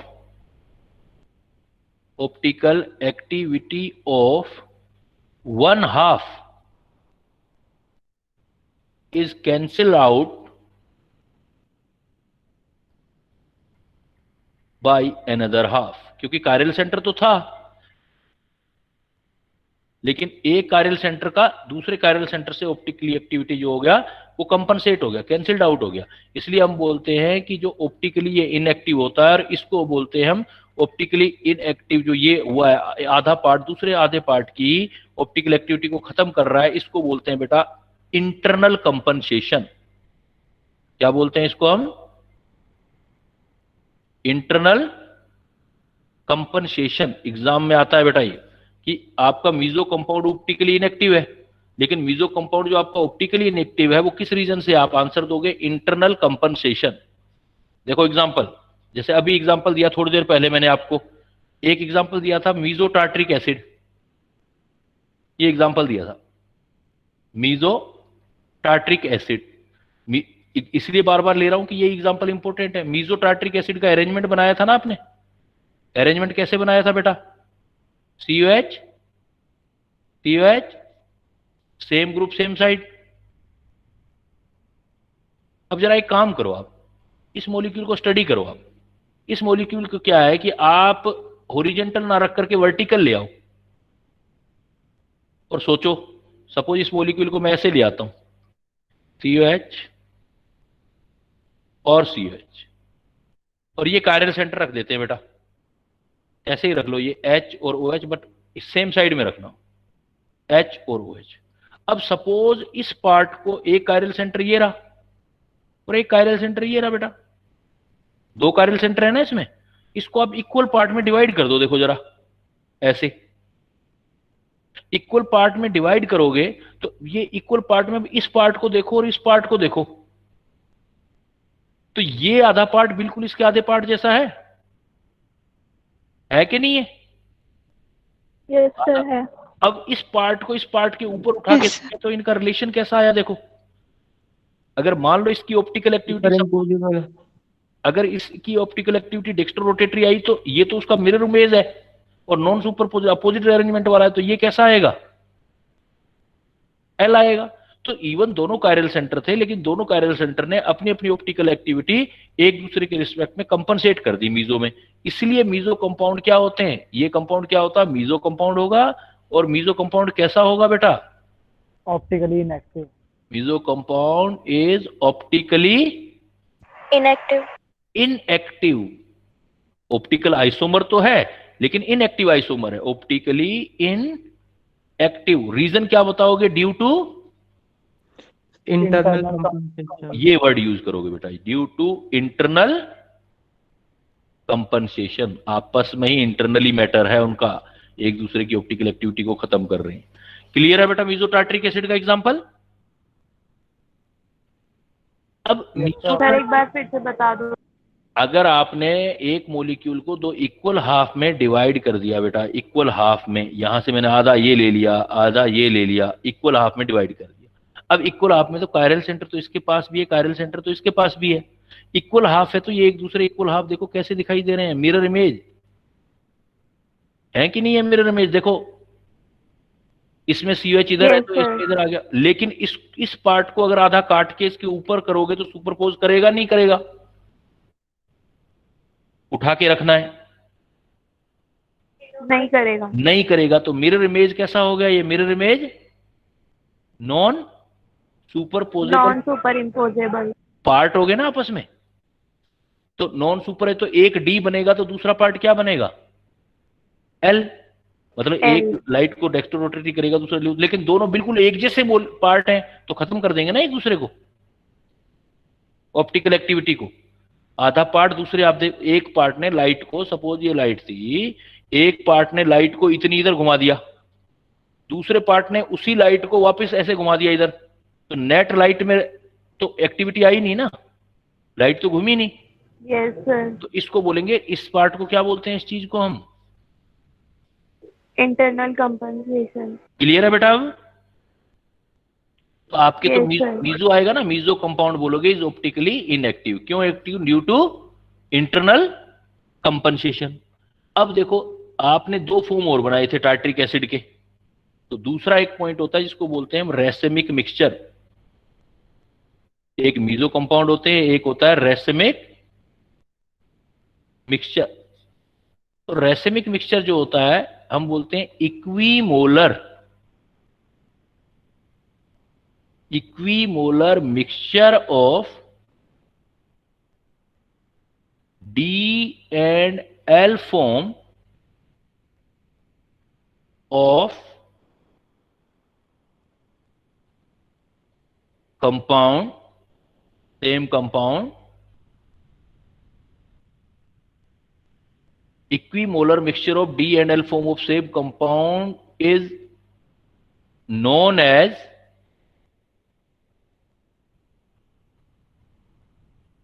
optically inactive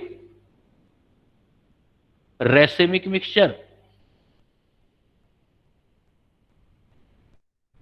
Optically inactive racemic mixture and optical inactivity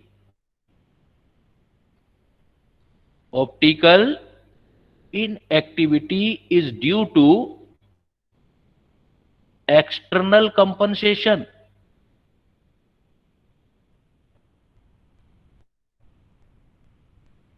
external compensation. अब कहता है रेसिमिक मिक्सचर किसको बोलते हैं? अभी देखो आपने टोटल 3 आइसोमर बनाए थे टार्ट्रिक एसिड के, एक मीजो आइसोमर बनाया था, 2 और बनाए थे ना बेटा एग्जांपल में, वो बनाए थे D and L form of tartaric acid. D and L form का मतलब एसिमेट्रिक मॉलिक्यूल जो थे। अब बेटा एसिमेट्रिक मॉलिक्यूल बनाए थे तो आप देखो एसिमेट्रिक मॉलिक्यूल एक तो ये बनाया था आपने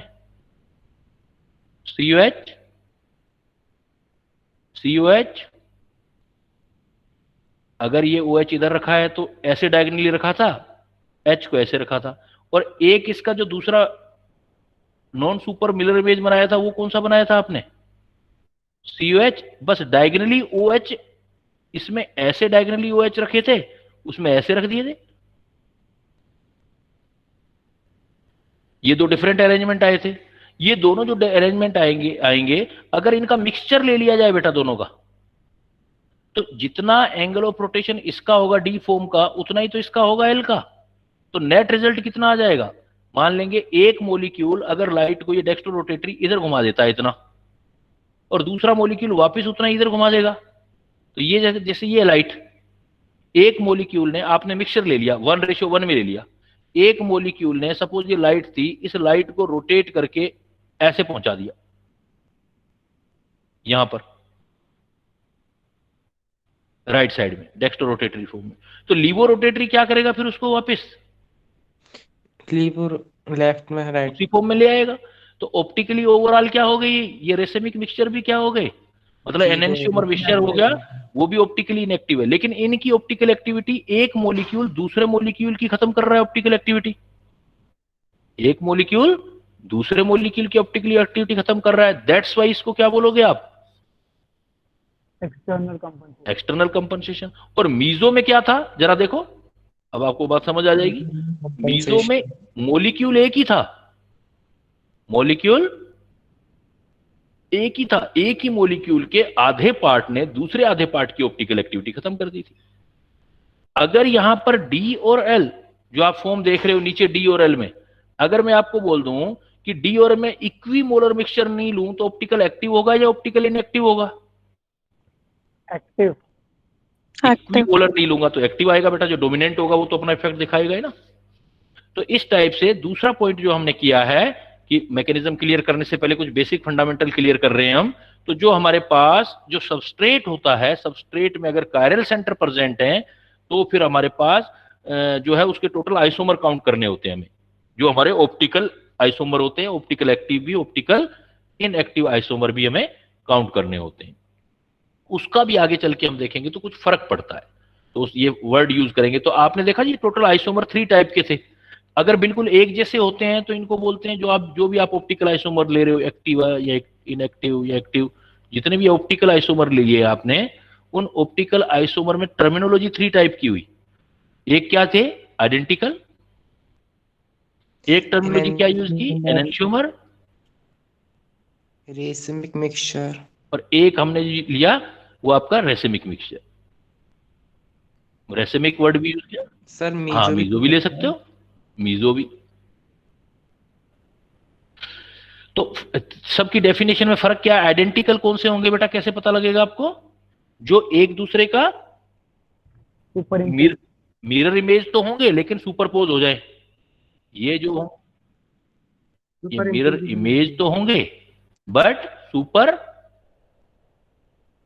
इम्पोजेबल, अलग अलग कंपाउंड आइडेंटिकल। एनेंशियोमर कौन से होंगे? जो मिरर इमेज तो होंगे, non super imposable, non super imposable होंगे।